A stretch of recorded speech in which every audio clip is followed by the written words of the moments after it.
YouTube family! Welcome to another Two Family Homestead live stream. Woo!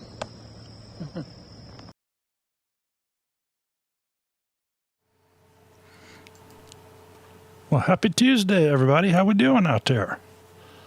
See, we got a few people in here. Let's see. Bushcraft family, welcome. Justin Milo's Music and Vlogs. Hello, how are you doing today? Victoria May, Life Unfiltered. Built on the Rock Homestead, Geeky Gardens. Pete's Little Homestead. Good evening. Oh, and my beautiful wife is in the stream here with Two Family Homestead and City Girl Country Heart. So we didn't get any questions this week as far as any topics to cover directly for tonight. I guess I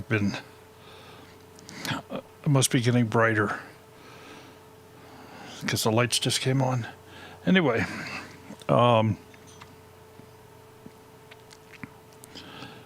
so we have had some questions about live streaming as of late.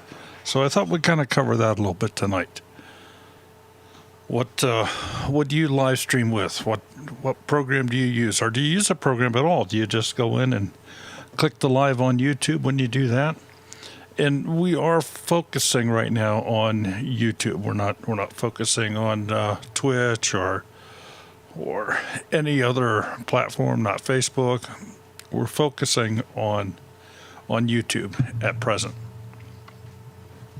So my question to you is here in the chat, for those of you that have done some live streaming or are wanting to do some live streaming, how do you propose to go about doing it? Are you just going to go into the YouTube studio there and click on the live and it's going to say, we need permission to access your camera?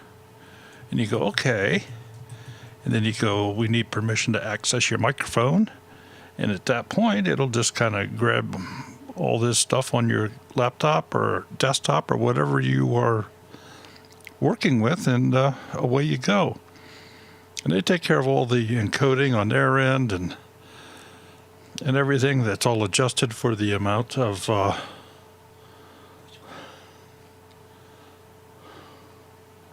it's all adjusted for the amount of bandwidth that you currently have.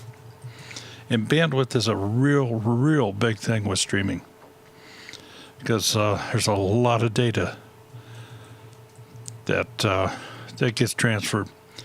Of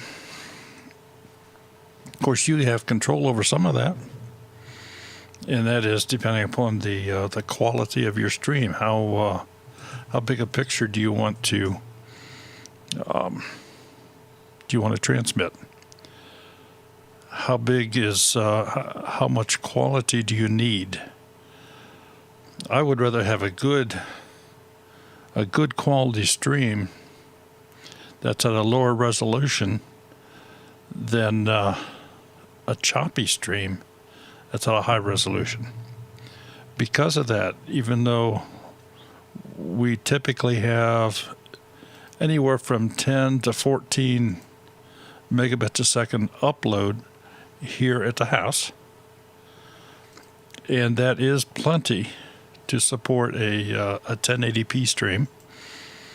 I stream at 720, and I do that because it's pretty darn solid, and I don't think the quality is that bad. You're not going to tell the difference in quality on a smaller device. Where you see it is in TV sets, you see it on big desktops, big monitors. But what is your audience? What are they watching you on? Are they watching you on their phone? Could care less if it's a 4K stream on a phone. The phone's not even going to be able to download it fast enough. So, different things you want to consider. Now, you may have certain reasons to do that at certain times. If you are putting together some sort of a prosumer type presentation where you want it to be very, very high quality and it could be reused later in a studio type environment, and you want that to be uploaded in a very high quality, say 4K stream or something, oh yeah, you can do that. But you have to have the ability to have the bandwidth to do it.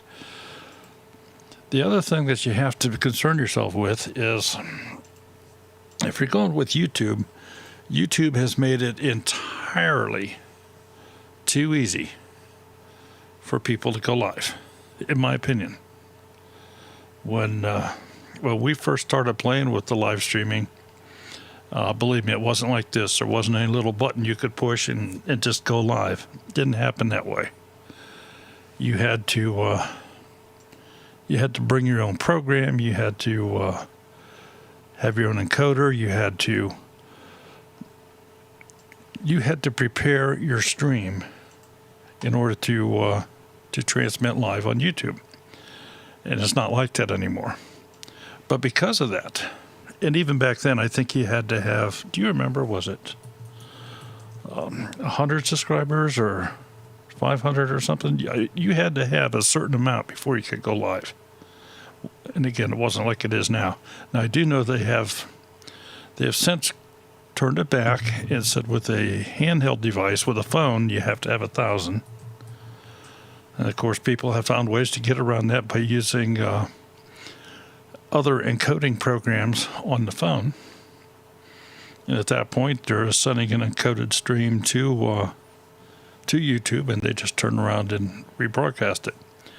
Now, one of the things that perhaps a lot of you don't realize what happens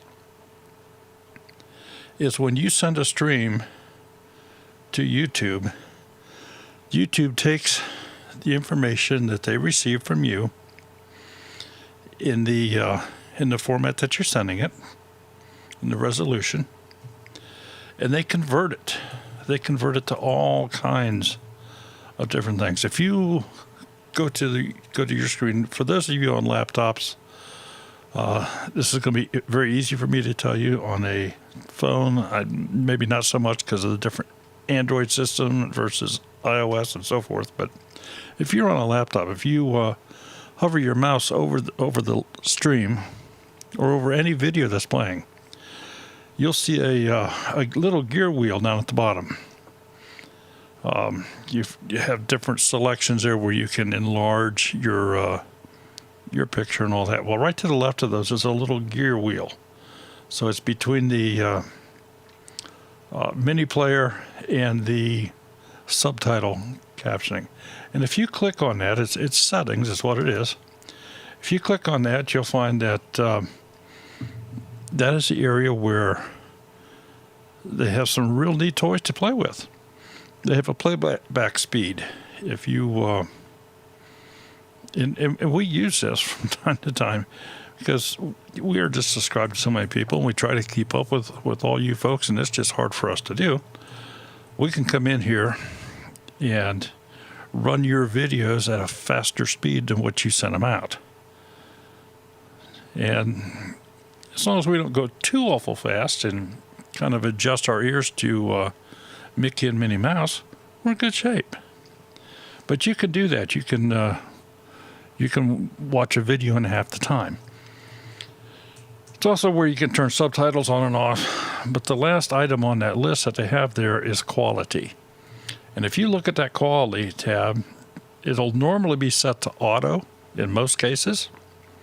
But if you click into it, you'll see that it starts at the top with our stream, with the streams that we produce here. It starts with 720p, and then also has a layer of 480, 360, 240, 144. So 144 is the minimum. But what YouTube has done is they've taken my 720 stream that I've sent to them, and they've replicated it, adjusted the resolution so that it's lower bandwidth, and therefore decreased the picture size.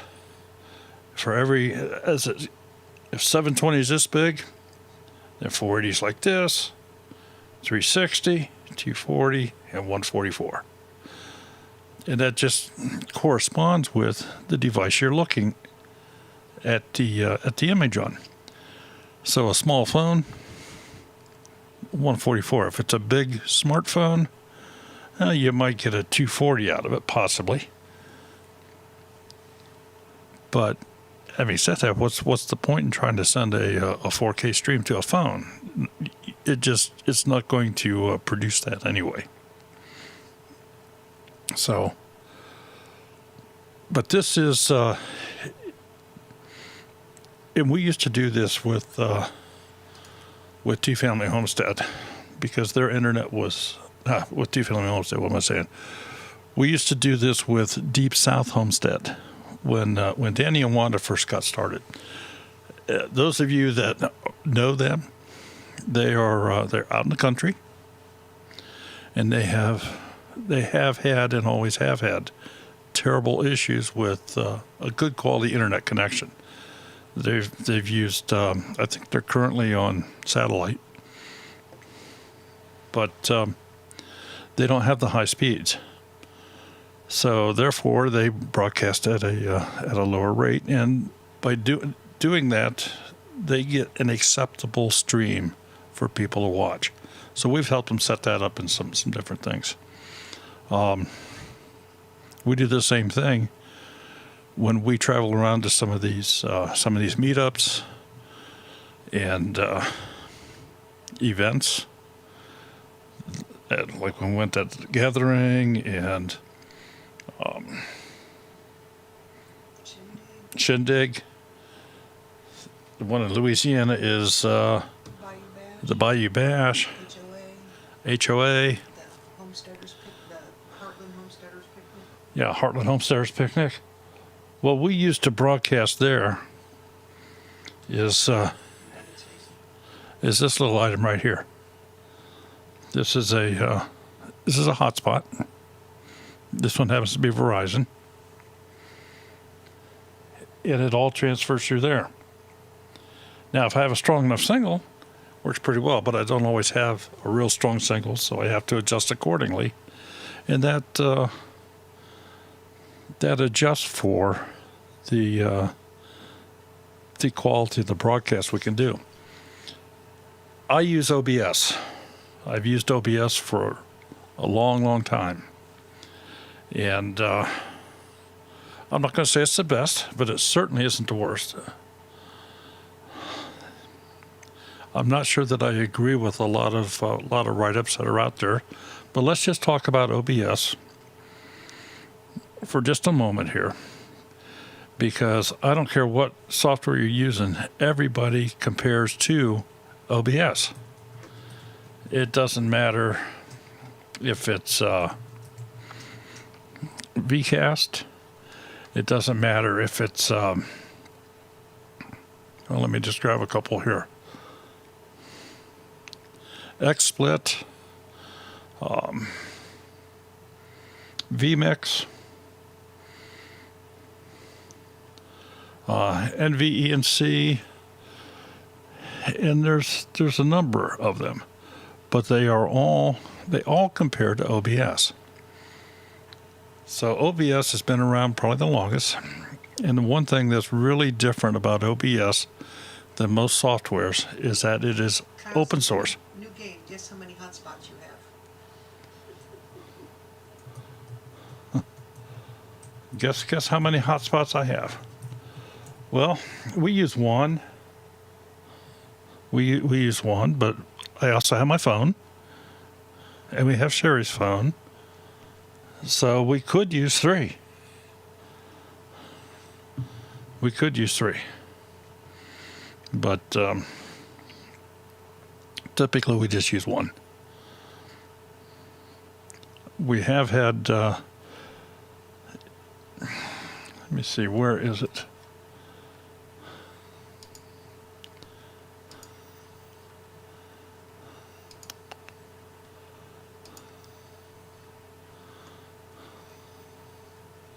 Let me see if I can find it here. You may find this very interesting, if I can find it.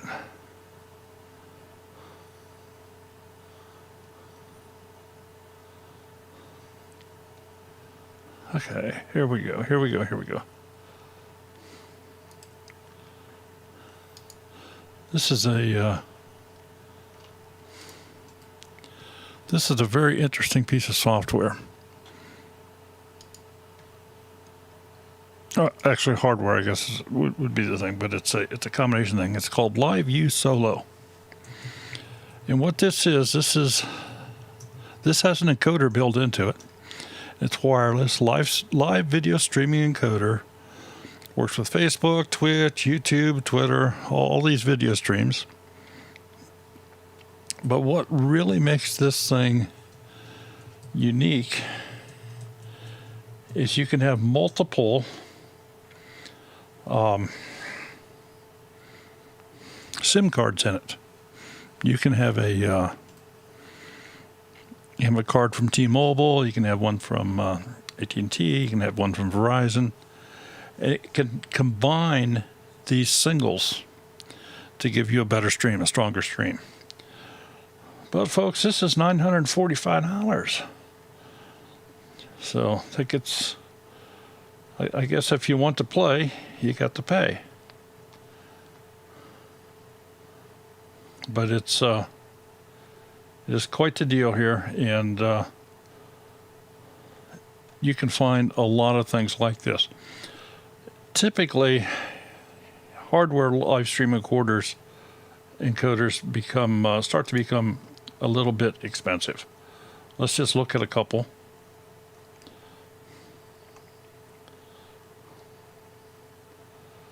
Okay, the Resi-Ray encoder.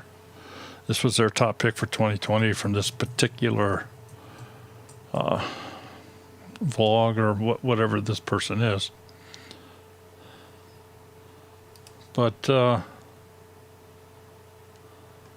I don't want to learn. Yeah, this may show me. Carrie has a question for you.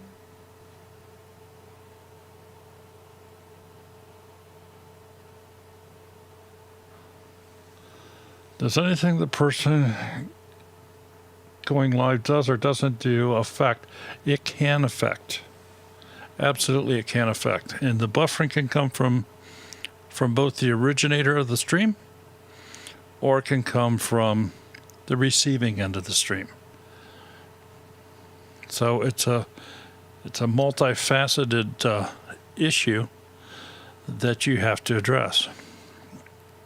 I can be sending out a perfect stream, everybody's receiving it fine, but if your Wi-Fi reception is subject to issues, if you don't have enough memory in your device, or it's used up by other programs running at the same time, then you can have buffering locally just to you.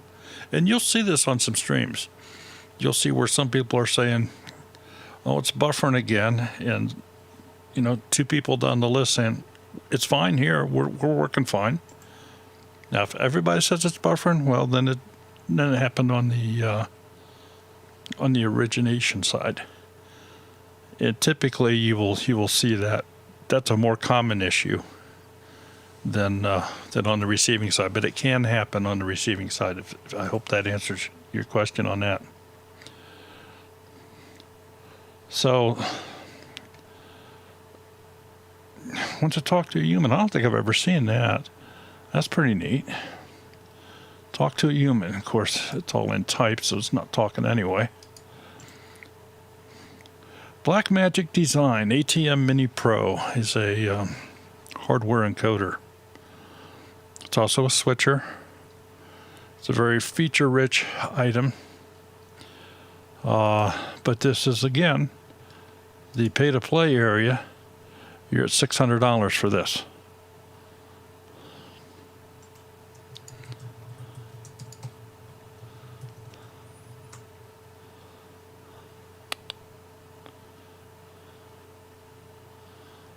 Okay, here's another one.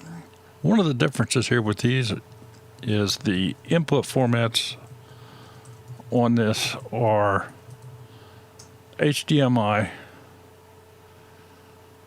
or 3G, but if you're going to do this locally, it wants an HDMI input. So in other words, everything you have on your computer, most laptop computers, most desktop computers have an HDMI port on them to go to a monitor or a television set. That's the input for this, and this in turn then turns around and compresses everything and streams it. The Magewell Ultra Stream is another product that I have seen work. And there's a lot of these in here. And there's more and more every year. You can't keep up with it. But let's talk a little bit about some of the software here, and especially the one that I have in front of you on the page here. And remember, I said everybody compares to OBS. So let's just use OBS as the de facto standard because everybody's trying to comparing themselves to OBS. So Streamlabs has what they've done is they've taken open broadcast software, which is a open source program. It is free. It doesn't cost anything. There's absolutely no charge whatsoever. And it's freely redistributable. And there never will be a charge on it. It's has a group support, if you would, that not only keep it alive, but keep it very up to date. And just a fantastic program. But Streamlabs said, okay, OBS, we want something simpler. We want something easier to play with. We want something we can throw all of our widgets and extracurricular goodies on top. In other words, the different things that scroll across the screen, or a little tip jar, or how many people's in the chat. We'll keep this up here in the corner. Or if somebody gives us a super chat, we'll have it blow up on the screen. And, you know, Bill on the Rock Homestead just donated us $1,500. And up north of 60, they just donated us $7,500. You know, and this just blows up across the screen. None of that stuff is needed. I'm not sure how much it really adds to a live stream. But now on the other side of that, the majority of streamers, whether those older folks in here, and I'm going to count you all as a little bit older folks, just like me, we're typically, at least was in the homesteading community that I'm aware of, we don't consider ourselves gamers. Very few of us in here are what would be called gamers. You're not going to sit on a computer and play games for 6 hours a day, 7 days a week, and try to make money playing games. And that's where the Streamlabs OBS will shine. This is where they have their overlays, all this stuff that's built in, and just by a punch of a button, we have this different overlay. And we have this other thing where people can donate money. And we have this other thing where people can play games on the side. And we can do things with people in the chat. And we have these little bots running around. Well, we use bots here too. And we have the, somebody subscribed to the channel. I have the bot. I don't have it running. But I have the widget that's, jumps on the screen and says such and such just subscribed. Or I have the widgets that if somebody does throw a super chat our way, it says such and such just gave us a super chat, and plays a little music, and we can have Smudge barking in the background or whatever picture we want. But those things aren't necessary to have a live stream. Some of them are kind of fun, but they're just not necessary to have it. Streamlabs makes all that stuff easy. So here's what they did. They took OBS in its entirety. They took the entire program and they brought it in-house, And they said, we're going to add all of our widgets onto this. And we're going to change the way that it looks. We're going to change the interface on the surface, the way it interacts with the people that are running it. And we're going to say, we're going to put the chat over here, and we're going to have all these one-touch items where if they want to have the blue background streaming profile, they press this button, or they want the yellow streaming profile, they press this one. We want this widget to work or this widget to work, just click here, click here. They've made it easy. And it does work. It does work easy. But at this point in time anyway, the only thing it works on is Windows computers. Which is okay. That's the majority. They at least always went for the low-hanging fruit. But if you got an Apple, an iOS system, it's not going to work. And heaven forbid you have a Linux system, it's not going to work. But OBS does. It works on those. Now, here's what happens though if OBS makes a improvement to their system. And they don't make improvements lightly. Usually the improvements are driven because of the underlying hardware improvements. The way video cards have increased in horsepower and become more versatile, and now can unload some of the CPU cycles off of your CPU. The chipsets in the computers. Those are the underlying, I'm going to say, finely tuned engine points within OBS that are frequently updated. I'm going to say that just this month alone, we probably had 2 updates. And it's not uncommon to get a couple updates per month from OBS Studio. Now, I've been with OBS since long before there was a studio. It used to just be the plain OBS. And they came out with Studio, and people were kind of hesitant on changing it. It took people a while because it was a little different. But that's all you can get now. That's the only thing that's supported anymore is OBS Studio. They put these updates out, and they also have a way that if you install the update and you have an issue, you can roll it back out very easily. They also have multiple versions available for you to download.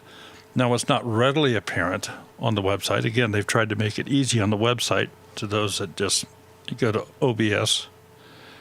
And there's just a nice screen up front there. It says, click here for Windows, click here for Mac, and click here for Linux. And it gives you the downloads accordingly to what you clicked on. But because Streamlabs has taken the original OBS and layered all this stuff on top of it, they've taken the functionality of being able to upgrade the underlying engine easily. So in other words, when OBS comes out with an update, Streamlabs doesn't do the update. You can't update Streamlabs anywhere near as fast as what you can OBS. It can be sometimes 3 or 4 months behind. Well, depending upon what you're doing, that could be a big deal. Could be. Maybe not. Maybe so. But I do know that if you and I'm not, but if you are one of the Macintosh folks, one of the iOS people, or you're one of these that I hate Windows and I'm just Linux proper, well, you can play with OBS, but you're not going to play with Streamlabs. That's the reason I don't like Streamlabs. Not because they haven't made it easier, not because they haven't put together some great ideas. They have. If you go through articles like this, you're going to see that they are all saying, Well, I don't agree with this. Ultimately, an advancement of OBS with increased functionality. Well, the increased functionality, we just talked about that. That's all these widgets and stuff. Streamlabs OBS is essentially the same OBS code revamped with a better user experience. Now, that's according to them. They've maybe made it a little bit easier on doing some stuff. Fortunately, they're not charging for it, and they could charge for it, but they don't. Now, they say that you can run Streamlabs OBS on a Macintosh with Boot Camp, because Boot Camp is a emulation program that runs on OBS to make it appear that it's running on Windows. And no hardcore Mac person would ever do that. But that's, again, beside the point. I talk about the performance. Streamlabs OBS offers an enhanced user experience like no other. They've made it simple. They've made it very simple. I'm going to use the word they've dumbed it down to make it easy. I'm not sure that's the best way to do it. That's, your mileage may vary on that, but I like the original. That's where I'm at. That's what we're going with, and that's what we continue to run with.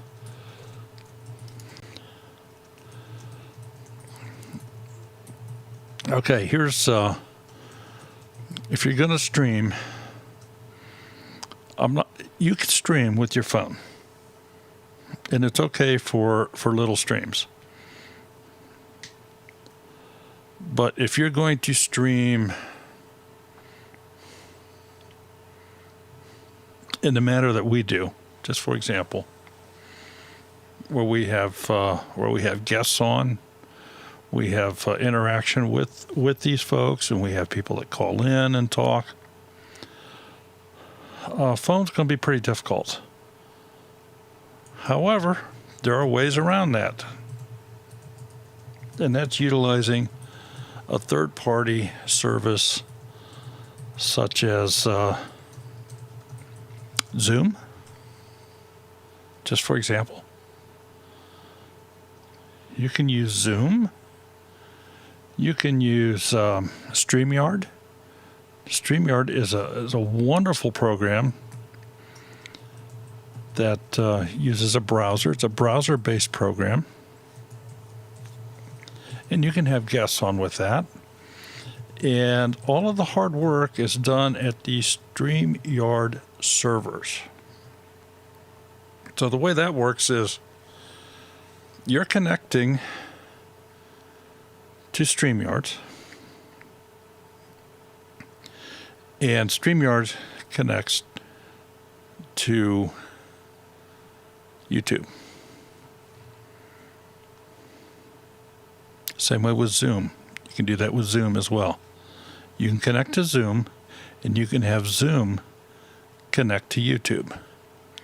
And so if those platforms, you can have other people join in, but all that hard work is done on these servers in the cloud, if you would. The Zoom servers or the Streamyard servers. But what you lose with that is you lose a lot of the individuality of your own personal stream. Now, just for example, I have let's see, how can I show this best? Well, if you were here at the beginning, you saw we started out with a still image background, which happens to changes every week. That happened to be the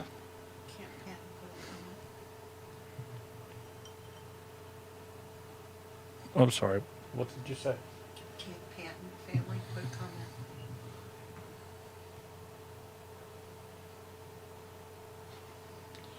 Okay, Camp Patton. My buddies at DHS I'm not sure what DHS is, but say Zoom still has serious security issues.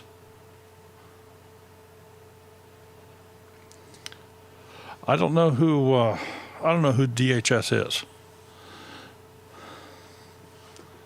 And I can tell you this, I'm not sure what they're talking about as far as security issues. Anybody that connects to the internet in any way whatsoever, there's a security issue there. I mean, you are opening yourself up. The only computer that's a safe computer is one that's locked up in a room with no wires going to it and no wireless availability. Then it's a safe computer. Department of Homeland Security. Oh, Department of Homeland Security. Well, I'd love to talk to him. I would absolutely love to talk to him.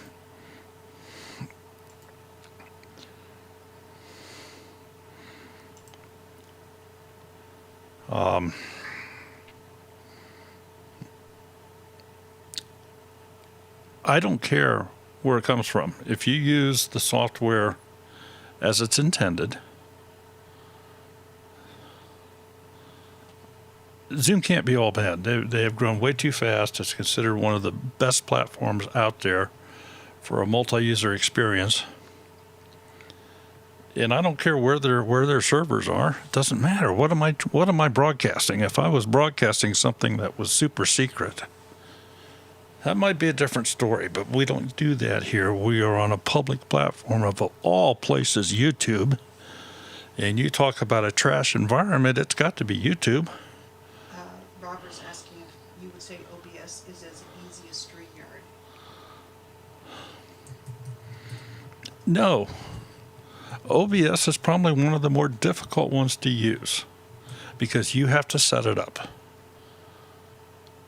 Yeah, Camp Panton used to work there. I thought he worked for Department of Homeland. Yeah, I don't. My whole point is this. What are you putting out there that you have to be concerned with anybody stealing anything or doing anything? You think they're getting back into your computer because you have the software on yours? I'll just put it out there like that. I mean, are you concerned? People are saying, well, we don't want to run Windows because it's full of holes. We don't want to run... And I went through this for years. I mean, this was my gravy for many, many years. I was a system administrator. It's not what you broadcast. It's the Chinese were cloning people's hard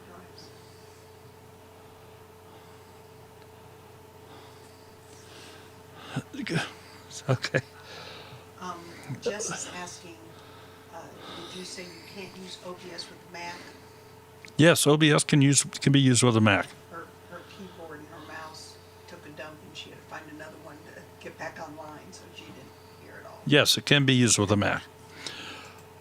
Streamlabs cannot natively. It can be used with an emulation program, a boot camp program. But then any other Windows program can also be used on a Mac using that program. So I'm not sure that's a fair way to compare it. But I'm sorry, I can't read that over there, but did you say something about cloning your hard drive? Those Chinese were cloning people's hard drives.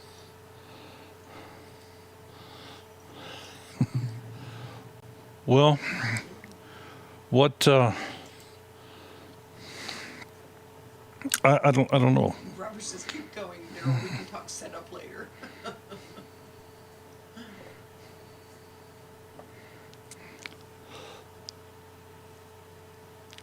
I've got over 4 terabytes of hard drive sitting here in this computer.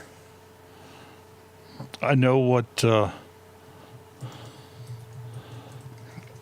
I can tell looking at the computer if that drive's being accessed. And to to transfer even a terabyte of data, that's a lot. That's not something that's going to happen quickly. It just not with the connection we have. If you want to copy my hard drive, have at it. You're going to be here for months trying to copy the hard drive. So I can't buy into that. I'm sorry. I just cannot buy into it. If you personally have something that's that tight, that important, and I'm not saying go throw your business computers out into the YouTube environment. But if you have something at home, don't have anything on the computer you play with, that you YouTube with, that's of any value to anybody else, and then what does it matter? What do they copy? It just doesn't matter. If they're even doing it. There's a whole lot of fear-mongering out there. And I've always been of the kind, well, prove it to me. I lived in the virtual world for a good many years. VMware was my second home. Would run 20 servers on a single piece of hardware. And You're getting off subject. I'm getting off subject, I'm being told, so I need to back off of that. But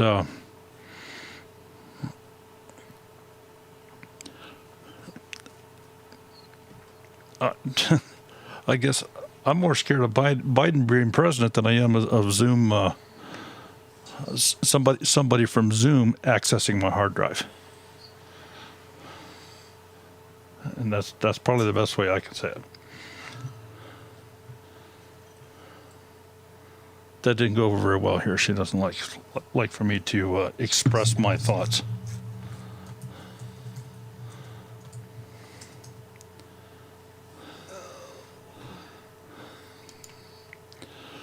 The other thing that you're going to utilize when you're going to, that I think you probably need to have when you start expanding your streaming capabilities, is USB ports. And I'm not saying you have to have 54 of them, but I just found this interesting. I thought I'd throw this up here as an example. When I go to the meetups that we try to do a whole thing on, depending upon how many different cameras I set up, and how many different microphones, and how many different inputs, I have used as many as 21 USB ports. Now that's for maybe up to 8 cameras, 9 or 10 microphones, in different areas, looking at different things I could switch around the view with on from OBS. And OBS will recognize them all. Which crap said he has 12 USB ports on his PC. That's a good number. That's a real good number. I'm running 5,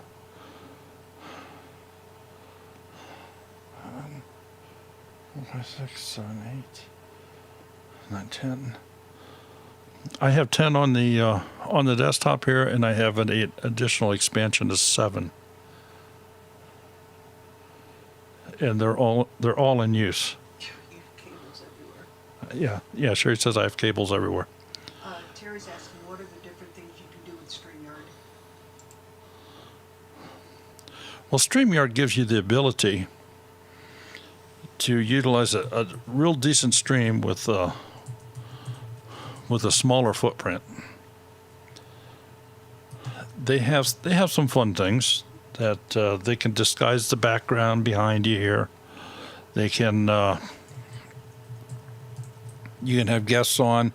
It's real easy for a guest to come on. that you can give them a link, and they just click on that link, and you're hooking up with the Streamyard's server. Robert said he felt like he was on a talk show when you interviewed him at the HOA. Well, good. We like to be considered the talk show of the homesteading community. We love that. But with StreamYards, it does not work very well for multiple mics and scenes. It's a one-on system. In other words, it's taking a single output that you're presenting to it, and you can connect with other presenters or other people, and it'll put. Pretty sure with the free version you can have up to 6 on a screen at a time. And you could check with Brett Broussard. He's. I was gonna say, I think he had 6. Yeah. 5 or 6. Yeah. Brett Broussard uses that. Daryl Springer. Daryl Springer. Not quite. And, Cat Patton uses it. And he puts together a real nice show. But what I can do here is I have a microphone for myself. I have a webcam on me. Sherry has a webcam. She has a microphone. I have additional webcams that I can move around and show other things. I can take my phone. I can use it as a webcam, and I can walk clear outside and show you outside. It would come across just as if I were just because I am sitting here. So this is some of the different things I can do here. Now, the other thing with OBS is also a recording device. It's more than a streaming device. It's also a recording device. And I can record from it. I can also use it in conjunction with, say, Streamyard, with Zoom. And this then now gives me the functionality that I can have multiple scenes going into Zoom or going into StreamYard or vSplit or any other software-based encoding program. But by using OBS as the front end, I now have all these other techniques that I can deal with. I can have lower thirds on the screen. I can have scrolling text. I can have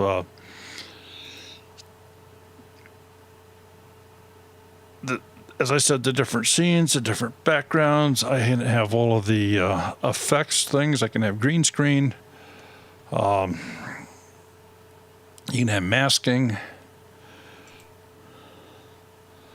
It's absolutely incredible the amount of stuff that you can do with it.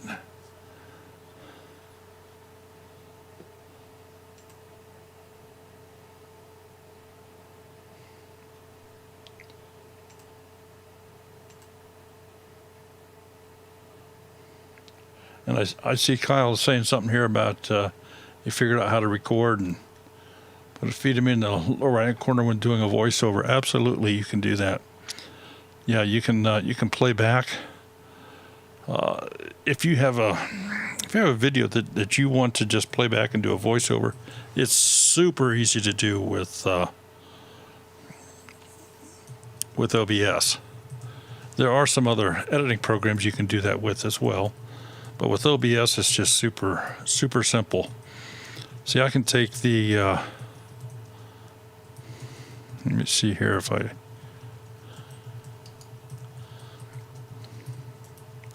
I believe this will instantly turn me off. No, it doesn't. I'd have to change a setting or two in here. But I can have my picture fade out. And then, well, I used to cut instead of fade, but it cut right back in.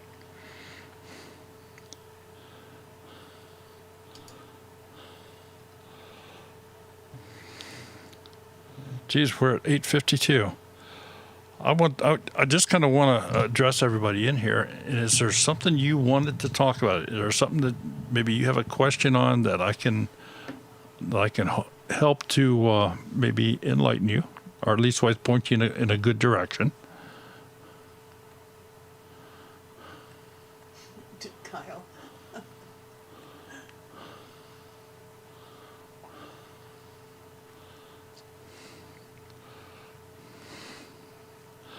I have considered making some,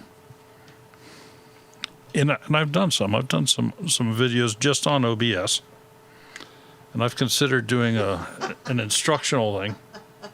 But there's so many people out there that have done it that do a real nice job with it. Carrie has a question for you to do. What's that?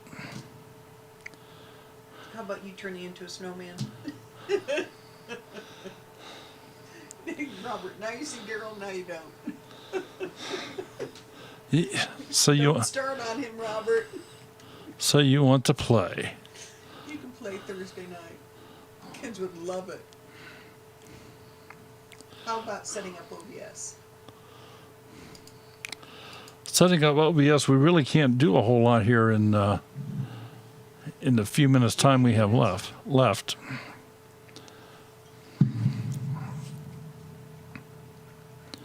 But if you would want to do that, I will put together an entire hour on setting up and trying to maximize your abilities with OBS, and we'll just plan on that on a Tuesday night. We can advertise it as such, and we can get more people in here. Yeah. You talk about wanting to learn, but they don't come in. What is the stream bot that I see pops up in here?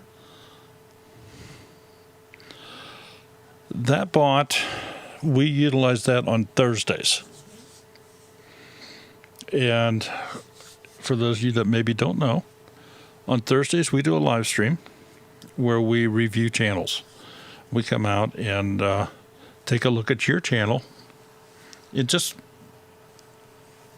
try to make suggestions to help you improve your channel. We look at things like your banner. We look at things like your channel name. If your name's Sue Smith, oh, for heaven's sakes, you don't want your channel name to be Sue Smith. There's already 400 of them out there. Nobody would ever find you. So, unfortunately, we will run across things like that. Is that the stream bot you're talking about, Jess? Kyle, please make sure and remind me when you do that live so I can make sure I'm able to be here. And Robert's all up for an hour special on setting up OBS. Well, we can definitely do that. Yeah. Awesome, Terry. Yep, that's just as easy as that. And if you do lives, and Terry, if you do lives and someone, you know how you can remove a comment with those three dots over on the side, hit those three dots, and I think the last one says hide user on this channel. That's the same thing. It'll put them in the same box, so they can't chat or anything.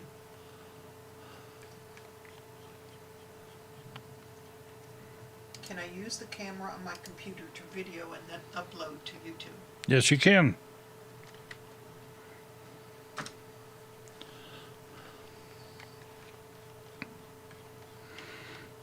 Absolutely, you can do that.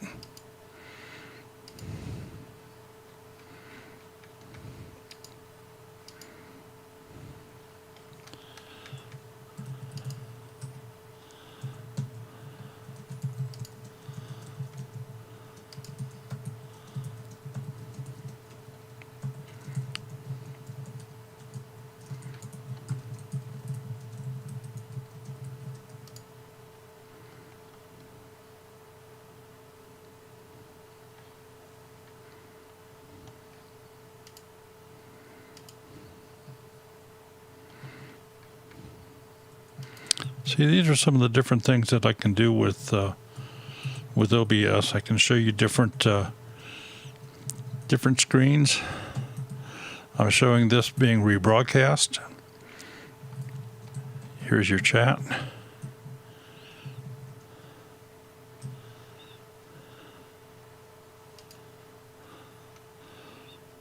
This is actually the screen on a different computer that is remotely connected to this, but it's a totally different computer.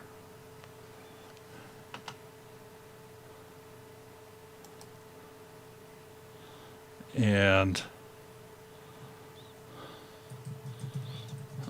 I'll just slide the a browser into it so you can see. But this is a laptop computer that I have multiple monitors on that I have connected to my desktop, and I utilize this on Thursday evenings. This is what we do with the. Kyle said you were the closest for a while for a giveaway, but unfortunately, someone beat your guess. Oh, really? Well, I did tell him that it was that it had a lot to do with the Sawyer. And oh, you should have seen him, Kyle, man. He was sitting here doing his math.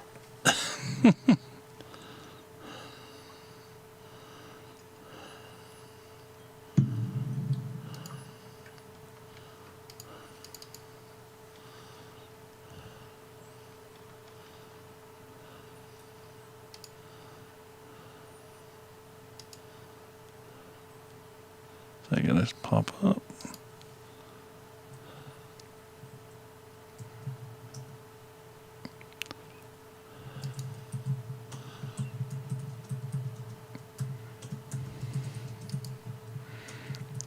And see, I can bring Sherry up on the screen.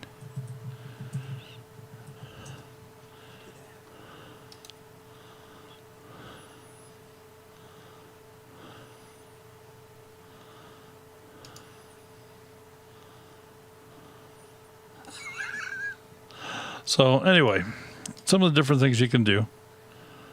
I'm not putting your full screen over there. I'm working on it. It's not so easy because for some reason you've appeared on. You shouldn't have done it the first I know. He's digging himself a hole here. But at least I just have a little picture of you down here in the corner with nothing else. See, we're trying. The wine's right next to me, Robert. So anyway, I hope that maybe we helped you. So now they get a black screen and just me down there in the corner? Just you down there in the corner. You know, made you question a little bit more about what you're doing. If you ever have any questions as far as how can I do this, my eyesight's going, oh my eyesight's or how can I do that, and you want to talk one-on-one, I'm available to do that. She's going to toss a shoe at you in a minute. So, with that, folks, I think we're gonna let you go for tonight. Thursday, have you decided yet what we're doing? Ask them what you want. Ask them what they think. Let them decide. Most of those come in most of them come in. Yeah, Three Musketeers, exactly. He gets that look quite often. Okay. The time's going to be 5 p.m. Eastern, just like always, Terry. But Is it going to be 5 p.m. Eastern? isn't that when we usually start on Thursday? Well, that's when we usually start, but Okay. I didn't know if we were talking about doing something later. Oh, I don't know. Maybe just continue on. Who knows? Okay, because we don't know. I would plan on us being here at 5 o'clock on Thursday for our quote unquote regular show, last show of the year.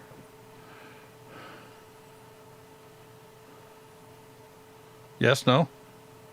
Now I'm getting this, like, what the hell are you telling these folks? I didn't know that's what your show. What am I doing? You do what you want.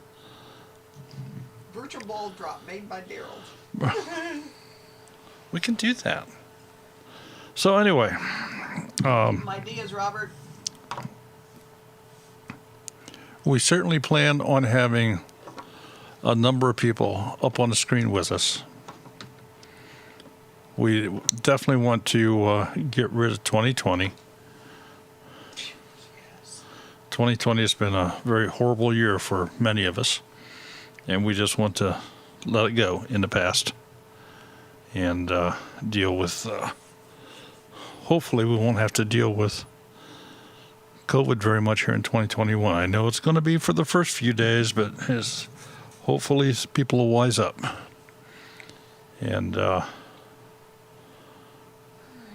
we can getting back to being people again, and not being told that you have to stay in your homes or you're going to get arrested and locked up and all kind of crazy things. So, plan on 5 p.m. Thursday. For how long? We don't know. But do plan on. We are gonna open things up, and we're gonna have some people. Yeah, because we're going to have the grandkids here too. So. Yeah. I mean, you'll be on the screen. I'm not guaranteeing I will be. So we're just it's going to be a end of year party. How's that? Do I get some of that wine? I'll open up another bottle. Should we get some more bottles tomorrow for Thursday? I don't need it now. I'm talking for Thursday. Silly's going to be here. We need to. Yeah, Robert, I have my adult beverages. Go till 2021. We might do that, Kyle. We just might do that. But we're going to expect you to join us on the screen here. So how many board feet did you wind up getting out of that? Or you can't tell me yet because you don't have it listed. I don't think he has the video up yet. I couldn't have been too far off. He's working on a video that will announce the winner. Yeah, he doesn't have it up yet. How far off was I? See, I was giving you the benefit of the doubt. Need some fireworks and good food. Oh, we'll have the food. I think somewhere I have poppers. We may have to get some when we're out tomorrow. Anthony would love it. Yeah, we'll have our 4-year-old grandson along with the 2 girls here. You betcha, Robert. We'll have the adult beverage. Rusty pepper? Good. I'm glad you're going to be here. He wants to know what your guess was again. I'd It was last week. How you expected me? I'm going to have to go look at your video to see. I mean, I tried to give you a nice range. The guesses that I saw out there, I thought were way, way, way too light. I was sure you were going to get more board feet out of there, but I didn't want to.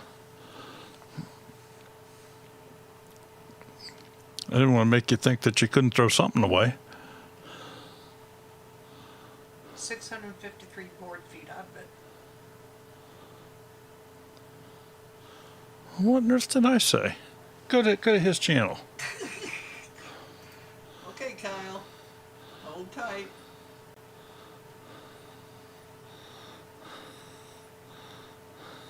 Let's see. Was this the one that? It should have been 2 videos ago. Okay. I'm going there. What did I guess? I would be disappointed with less than 600 board feet and pleased with 650 plus. Okay. So which one is your guess?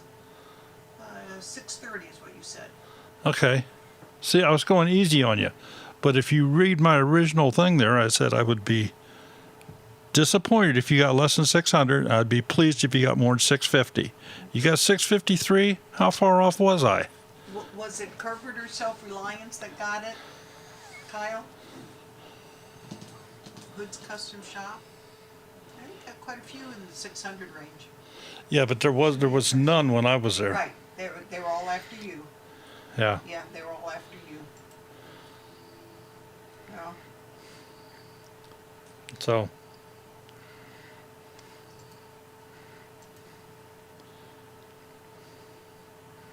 yeah, sawmills are a lot of fun.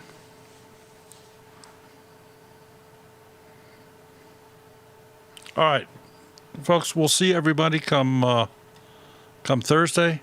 Thank you for being here tonight, and we'll work on a complete startup of OBS if that's what people want to see, and we'll get her done from the installation to the getting it tuned according to your bandwidth and your stream key and all that kind of stuff. So we will talk with you later. Have a great week. If you can't make it Thursday night, we want to see you next year. And so have a good, safe holiday. Drive careful and all that stuff. If it's real cold where you're at, stay inside and stay warm. And if it's real hot where you're at, go outside and enjoy the weather. So, everyone take care. We will see you later. Bye-bye.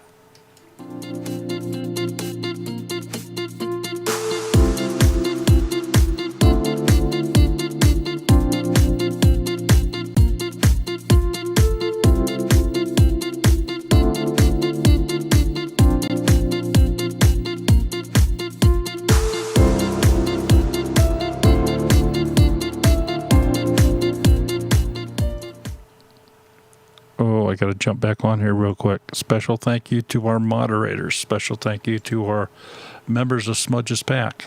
If you'd like to help out, Two Family Homestead, you can become a member of Smudge's Pack by clicking join down below. And don't forget, we make swag for your channels. So thanks everybody who's here. Have a nice evening. Bye-bye.